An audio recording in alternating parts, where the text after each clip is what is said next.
Job aspirants welcome to my YouTube channel general studies for government jobs. আজ আমাদের topic হচ্ছে practice set 2। এটা তোমাদের ওয়েস্ট বেঙ্গল পুলিশ কনস্টেবলের মেন্স এক্সাম, তার সাথে আরেকটা যেটা প্রিলিমস এক্সাম বেরিয়েছে ওয়েস্ট বেঙ্গল পুলিশ কনস্টেবল, তার সাথে তোমাদের যেটা তোমাদের জেল পুলিশ, এবং তার সাথে আরেকটা যেটা বেরোচ্ছে ওয়েস্ট বেঙ্গল এক্সাইজের, যেটা কালকেই তোমাদের অফিসিয়াল নোটিফিকেশন বেরিয়েছে, সেটাতেও কাজে লাগবে। এবং সবাই লাস্টে ক্লার্কশিপ এবং এনটিপিসি এক্সামের জন্য এগুলো খুব ইম্পর্টেন্ট। তো দেখে নাও, রিসেন্টলি যতগুলো এক্সাম দেবে আইসিডিএসও আছে, তার সাথে সব এক্সামের জন্য এটা প্র্যাকটিস সেটটা, ঠিক আছে? তো তোমরা একটু চেষ্টা করবে যে আমার অ্যান্সার বলার আগে নিজে নিজে দেখে নেবে যে তোমরা অ্যান্সার বলতে পারছো কি না, ঠিক আছে? তাহলে দেখো, ফার্স্ট প্রশ্ন কি বলেছে, পতঙ্গ সম্পর্কিত বিদ্যাকে কি বলা হয়? তো পতঙ্গ সম্পর্কিত বিদ্যাকে বলা হয় এন্টোমোলজি।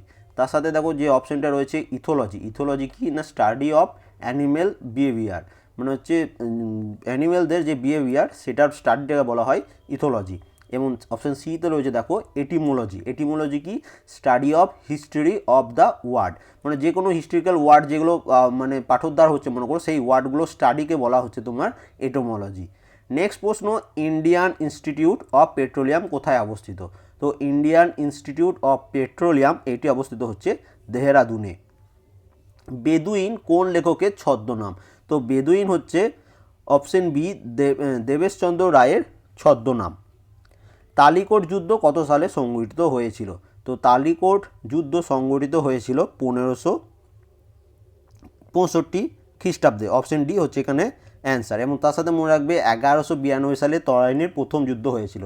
তো তোমরা এটা প্রথম কমেন্ট করবে তরাইনের দ্বিতীয় যুদ্ধ কত সালে হয়েছিল। আশা করি তোমরা অ্যান্সারটা জানো। এবার দেখো, ক্ষারীয় দ্রবণে ফেনফথ্যালিন বর্ণ কি হয়? ক্ষারীয় দ্রবণে সবসময় মনে রাখবে যে ফেনফথ্যালিন বর্ণ বেগুনি হয়ে যায় ক্ষারীয় দ্রবণে। মহেশ্বেতা দেবী কত সালে সাহিত্য একাডেমি পুরস্কার পান? তো মহেশ্বেতা দেবী তিনি সাহিত্য একাডেমি পুরস্কার পেয়েছিলেন কত সালে? পেয়েছিলেন 1979 সালে। এবং কোন বইটার জন্য? অরণ্যের অধিকার, এইটার জন্য তিনি সাহিত্য একাডেমি পুরস্কার পেয়েছিলেন। প্রথম ত্রিস্তরীয় পঞ্চায়েত ব্যবস্থা চালু হয় কবে? তো প্রথম ত্রিস্তরীয় পঞ্চায়েত ব্যবস্থা চালু হয়েছিল 1959 সালে। রেড ডাটা বুক তথ্য সংক্রান্ত বইটি কারা প্রকাশিত করে? তো সবসময় মনে রাখবে রেড ডাটা বুক এই তথ্য সংক্রান্ত বইটি প্রকাশ করে IUCN থেকে, এবং এই IUCN-এর হেডকোয়ার্টার হচ্ছে ইউনাইটেড কিংডম। তার সাথে মনে রাখবে ইউনিসেফ, এই ইউনিসেফের হেডকোয়ার্টার হচ্ছে নিউ ইয়র্ক। তো হেডকোয়ার্টার থেকেও তোমাদের দুটো প্রশ্ন এখানে পড়া হয়ে গেল। জেনোফোবিয়া রোগটি কিসের ভীতি, মানে রোগটি কিসের ভিত্তিতে জন্য হয়? তো জেনোফোবিয়া সবসময় মনে রাখবে বিদেশিদের সম্বন্ধে অহেতুক ভয়, এটাকে বলা হয় জেনোফোবিয়া। পালিটজার পুরস্কারটি নিচের কোন ক্ষেত্রে দেওয়া হয় না? দেখো, এই ধরনের প্রশ্ন তোমাদের WBCS এক্সামে আসে। তো মনে রাখবে এগুলো সব গ্র্যাজুয়েশন লেভেলের এক্সামের প্রশ্ন। তো তোমাদের NTPCও তোমরা গ্র্যাজুয়েশন লেভেলে দেবে, তার সাথে তোমাদের ক্লার্কশিপও যেটা আছে সেটাও তোমাদের মাধ্যমিক লেভেলে, কিন্তু ওটাতে কিন্তু একটু স্ট্যান্ডার্ড প্রশ্ন হবে। ICDS যেমন বেরোচ্ছে সেটা তোমার গ্র্যাজুয়েশন লেভেলে, তো সেই সব এক্সামের জন্য এই প্রশ্নগুলো খুব ইম্পর্টেন্ট। তো পালিটজার পুরস্কার নিচের কোন ক্ষেত্রে দেওয়া হয় না? অনেকবার তোমাদের এটা আমি ডিটেলসে পড়িয়েছি। তো এটার অ্যান্সার কি হচ্ছে যে ক্রীড়া, স্পোর্টস ক্ষেত্রে এই পালিটজার পুরস্কারটা দেওয়া হয় না। দেওয়া হয় কোনটাতে? সাহিত্য, সাংবাদিকতা, এই দুটো ক্ষেত্রে। এবং তার সাথে মনে রাখবে প্রথম পালিটজার পুরস্কার দেওয়া হয়েছিল 1917 সাল থেকে দেওয়া শুরু হয়েছিল। মিরাট ষড়যন্ত্র মামলা কোন সালে হয়েছিল? তো মিরাট ষড়যন্ত্র মামলা হয়েছিল 1929 সালে। সাইমন কমিশনের সদস্য সংখ্যা কয়টি ছিল? সাইমন কমিশনের সদস্য সংখ্যা ছিল অপশন বি 7। ধানসিঁড়ি হস্তি সংরক্ষণ কেন্দ্রটি কোন রাজ্যে অবস্থিত? তো এই ধানসিঁড়ি সংরক্ষণ কেন্দ্রটি অবস্থিত হচ্ছে আসামে। অপশন এ হচ্ছে এখানে অ্যান্সার। রাজ্যসভায় পশ্চিমবঙ্গ থেকে কতজন নির্বাচিত হন? দেখো, আগের দিন আমরা পড়েছিলাম লোকসভায়, আজকে আমরা পড়ছি রাজ্যসভায়। তো রাজ্যসভায় পশ্চিমবঙ্গের মেম্বার হচ্ছে 16 জন। অপশন সি হচ্ছে এখানে অ্যান্সার। এরপর দেখো, আমরা নিয়মতন্ত্রের বন্ধু কারণ আমরা বিপ্লবের শত্রু, এই কথাটি কে বলেছিলেন? তো এই কথাটি বলেছিলেন সুরেন্দ্রনাথ ব্যানার্জি। অপশন ডি হচ্ছে এখানে অ্যান্সার। ভারতের শিল্পের ক্ষেত্রে সর্বোচ্চ বিনিয়োগকারী প্রতিষ্ঠান হলো কোনটি? তো ভারতের শিল্পের ক্ষেত্রে সর্বোচ্চ বিনিয়োগকারী প্রতিষ্ঠান হচ্ছে IDBI, ঠিক আছে? এবং তার সাথে মনে রাখবে এই IDBI ব্যাংকটি এস্টাবলিশ হয়েছিল 1964 সালে। এর হেডকোয়ার্টার হচ্ছে মুম্বাই, এবং বর্তমান MD অ্যান্ড CEO হচ্ছে এই IDBI ব্যাংকের রাকেশ শর্মা। এবং আরেকটা এখানে আমরা অনেকবার তোমাদের এক্সামও এসছে, দেখবে তোমাদের পুলিশ কনস্টেবলের আর তোমাদের সাব ইন্সপেক্টরের এক্সামে এসেছিলো যে কৃষিক্ষেত্রে বিনিয়োগকারী প্রতিষ্ঠান ওটা কোনটা, নাবার্ড, যেটা তোমরা অনেকবার পড়েছো। এটা আজকে আমরা পড়লাম শিল্পক্ষেত্রে। তারপরে দেখো নিচের কোন পদটির ক্ষেত্রে সংবিধানে বলা নেই, তো উপপ্রধানমন্ত্রী সম্বন্ধে সংবিধানে কোনো কিছু বলা নেই। নেক্সট প্রশ্ন, গঙ্গা অ্যাকশন প্ল্যান কত সালে নেওয়া হয়েছিল, তো এই গঙ্গা অ্যাকশন প্ল্যান নেওয়া হয়েছিল 1985 সালে। ব্লু রিভলিউশন কথাটি কিসের সাথে সম্পর্কিত, এটা হচ্ছে ইন্ডিয়ান ইকোনমিক্স থেকে যত ধরনের রিভলিউশন ছিল তোমাদের ইন্ডিয়ান ইকোনমিক্স ডাব্লিউবিসিএস যখন বানিয়েছিলাম তো সেখানে ডেসক্রিপটিভ ভাবে পড়িয়েছিলাম, তো তোমাদেরকে ওটা আবার নতুনভাবে পড়াতে হবে এই এনটিপিসি বা ক্লার্কশিপের জন্য। যদি পড়াতে হয় তাহলে অবশ্যই একবার কমেন্ট করে দেবে, ঠিক আছে? তাহলে আবার নতুন করে ওই সিরিজটা স্টার্ট করে দেবো, তাহলে তোমাদের আরেকবার রিপিট হয়ে যাবে। তো ব্লু রিভলিউশন কথাটি কিসের সাথে সম্পর্কিত, এই কথাটি সম্পর্কিত হচ্ছে মৎস্য চাষের সাথে। অপশন সি হচ্ছে এখানে অ্যান্সার। যোগ দর্শন বা যোগা রচিতা কে, তো আমরা এটা সবাই জানি পতঞ্জলি। বাংলা চলচ্চিত্রের 100 বছর উদযাপনে কমিটির মুখ্য উপদেষ্টা কে হলেন, তো বাংলা চলচ্চিত্রের 100 বছরের উদযাপনে কমিটির মুখ্য উপদেষ্টা হলেন সৌমিত্র চট্টোপাধ্যায়। নেক্সট প্রশ্ন দেখো কি বলেছে, 22তম জাতীয় চলচ্চিত্র পুরস্কার, সরি এটা 22 নম্বর প্রশ্ন, এই কোশ্চেনটা প্রিন্ট আউট হয়েছে। জাতীয় চলচ্চিত্র পুরস্কারে 65তম জাতীয় চলচ্চিত্র পুরস্কারের চলচ্চিত্রের সম্মান পেল ভিলেজ রকস্টার, তো এটি কোন ভাষায়, যে ভিলেজ রকস্টার 65তম জাতীয় মানে 65th ন্যাশনাল ফিল্মফেয়ার অ্যাওয়ার্ড পেয়েছিল এই ভিলেজ রকস্টার বইটি, তো এটি কোন ভাষার বই, তো এটা মনে রাখবে অসমীয় ভাষার বই। এটা 65তম, এখান থেকে তোমাদের অনেক যতগুলো এক্সাম দিয়েছো রিসেন্টলি ওয়েস্ট বেঙ্গলে হয়েছে, ওয়েস্ট বেঙ্গলে যত ধরনের সেখান থেকে একটা করে প্রশ্ন এখান থেকে এসেছে, তো এটা তোমাদের সেপারেট ভিডিও বানানো ছিল, টেলিগ্রামে পিডিএফও পোস্ট করা আছে, এটা আরেকবার পড়ে নেবে। তারপরে দেখো কি বলেছে নেক্সট প্রশ্ন, সাসান আলট্রা মেগা পাওয়ার প্রকল্প ভারতের কোন রাজ্যে আছে, তো এটি আছে ভারতের মধ্যপ্রদেশ রাজ্যে। ভারতের কোন রাজ্যটিকে ডিজিটাল রাজ্য হিসাবে ঘোষণা করা হলো, তো ডিজিটাল রাজ্য হিসাবে ঘোষণা করা হয়েছে কেরালা রাজ্যকে। অপশন সি হচ্ছে এখানে অ্যান্সার। এরপর প্রশ্ন দেখো 2018 সালে কোন দেশ বিখ্যাত বিস্কেট যাত্রা উৎসব আয়োজন করেছে, তো এটি আয়োজন করেছে নেপাল। অপশন বি হচ্ছে এটার অ্যান্সার।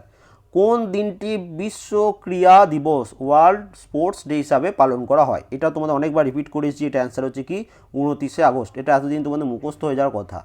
নেক্সট প্রশ্ন, গাইডিং সোল বইটি কার লেখা, তো এই গাইডিং সোল এই বইটি লেখা হচ্ছে আব্দুল কালাম। মোহাম্মদ আলী তার মৃত্যুর সময় কোন রোগে আক্রান্ত হয়েছিলেন, তো মোহাম্মদ আলী তার মৃত্যুর সময় আক্রান্ত হয়েছিলেন পার্কিন্স। অপশন এ হচ্ছে এখানে অ্যান্সার এই রোগটিতে। জিএসটি কি, তো জিএসটির ফুল ফর্ম হচ্ছে কি গুডস অ্যান্ড সার্ভিস ট্যাক্সেস, তো এই কথাটি কিসের সাথে যুক্ত, করের সাথে। ট্যাক্স যেখানে সেতু সেখান থেকে তোমরা ফুল ফর্ম জানলেই অ্যান্সারটা করতে পারবে।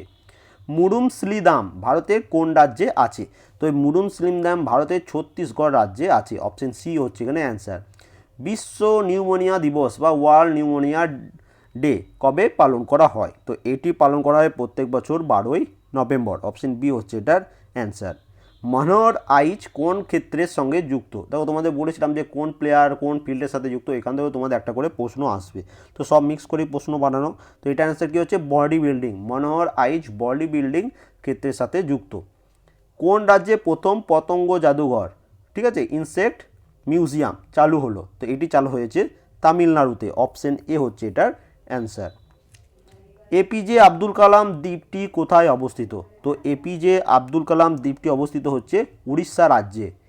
ইউনিসেফের রিপোর্ট অনুযায়ী ভারতের মধ্যে শিক্ষায় কোন রাজ্য প্রথম স্থান অধিকার করেছে, তো এটা আমরা সবাই জানি যে কেরালা ভারতে শিক্ষার দিক থেকে সবথেকে 1 নম্বরে আছে, মানে এখানে শিক্ষিতের হার সবথেকে বেশি।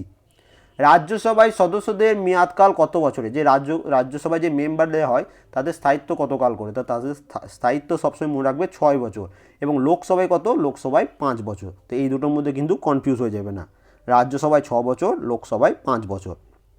নেক্সট দেখো কি বলেছে, কোল বিদ্রোহের নেতৃত্ব কে দিয়েছিলেন এনাদের মধ্যে, তো বুদ্ধ ভগত, জয়া ভগত সিং রায়, অল অফ দিস, তো এটার অ্যান্সার হচ্ছে অল অফ দিস, এনারা সবাই ছিলেন। মেহেরগড় দুর্গ কোথায় অবস্থিত, তো মেহেরগড় দুর্গ এটি অবস্থিত হচ্ছে যোধপুরে।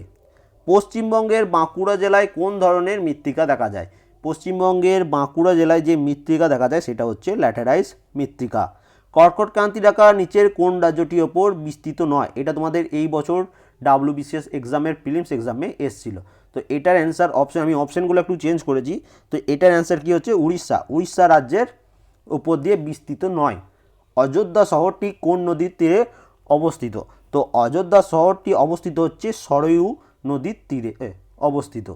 মানুষের মস্তিষ্কের আবরণীর নাম কি? তো মানুষের মস্তিষ্কের আবরণীর নাম হচ্ছে মেনিনজেস। অপশন এ হচ্ছে এটার অ্যান্সার। সালোক সংশ্লেষে অক্ষম একটি উদ্ভিদের নাম। সালোক সংশ্লেষ করতে পারে না এমন একটি উদ্ভিদ হচ্ছে স্বর্ণলতা। অপশন সি হচ্ছে এটার অ্যান্সার। তোপসে চরিত্রটি কার সৃষ্ট? এই তোপসে চরিত্রটি সৃষ্টি করেছেন সত্যজিৎ রায়। অপশন ডি হচ্ছে এখানে অ্যান্সার। রিং মাস্টার শব্দটি কোন খেলার সাথে যুক্ত? এই যে অপশানগুলো রয়েছে এগুলোর মধ্যে বক্সিং খেলার সাথে যুক্ত হচ্ছে এই রিং মাস্টার। নেক্সট প্রশ্ন, গুজ্জর সম্প্রদায়ের লোকেরা কোন রাজ্যে বসবাস করে বা কোথায় বসবাস করে? তো গুজ্জর সম্প্রদায়ের লোকেরা বসবাস করে জম্মু কাশ্মীরে। অপশন এ হচ্ছে এটার অ্যান্সার। স্বপন বুড়ো ছদ্মনামে পরিচিত ছিলেন কে? তো স্বপন বুড়ো ছদ্মনামে পরিচিত ছিলেন অখিল নিয়োগ। অপশন সি হচ্ছে এটার অ্যান্সার। হাজারিবাগ জাতীয় উদ্যান কোন রাজ্যে অবস্থিত? তো হাজারিবাগ জাতীয় উদ্যান এটি অবস্থিত হচ্ছে ঝাড়খণ্ডে। এবং লাস্ট দুটো প্রশ্ন পড়ে রয়েছে দেখো, ইমামবাড়া ও ফুরফুরা শরীফ পশ্চিমবঙ্গের কোন জেলায় অবস্থিত? তো এটি হচ্ছে পশ্চিমবঙ্গের হুগলি জেলায় অবস্থিত। এবং লাস্ট প্রশ্নটাও খুব ইম্পর্টেন্ট প্রশ্ন, ভালোভাবে দেখো, ত্রিস্তরীয় পঞ্চায়েতি ব্যবস্থার মধ্যবর্তী স্তর কোনটি? দেখো, ত্রিস্তরীয় পঞ্চায়েত ব্যবস্থার প্রথম স্তর যেটা সেটাকে বলা হয় গ্রাম পঞ্চায়েত স্তর বা পঞ্চায়েত লেভেলের স্তর, ঠিক আছে। সেকেন্ড যেটা সেটাকে বলা হয় ব্লক সমিতি বা পঞ্চায়েত সমিতি, এটা হচ্ছে ব্লক লেভেলের। এবং থার্ড যেটা হচ্ছে সেটা হচ্ছে জেলা পরিষদ বা ডিস্ট্রিক্ট লেভেল। তাহলে 1 নম্বর হচ্ছে পঞ্চায়েত লেভেল, সেকেন্ড হচ্ছে ব্লক লেভেল এবং থার্ড হচ্ছে ডিস্ট্রিক্ট লেভেল। তো এটা সবসময় মনে রাখবে। এখানে এবার তোমাদের এখানে প্রশ্নে কী বলেছে, মধ্যবর্তী স্তর। তো মধ্যবর্তী স্তর কোনটা? পঞ্চায়েত সমিতি বা ব্লক লেভেল। তো অপশন সি হচ্ছে এখানে অ্যান্সার। তাই টোটাল 50টা প্রশ্ন ডিসকাস করে নিলাম। কেমন তোমরা অ্যান্সার করতে পেরেছো অবশ্যই কমেন্ট করে জানাবে। কেমন লাগলো প্র্যাকটিস সেটাও কমেন্ট করে জানাবে। And thank you for watching.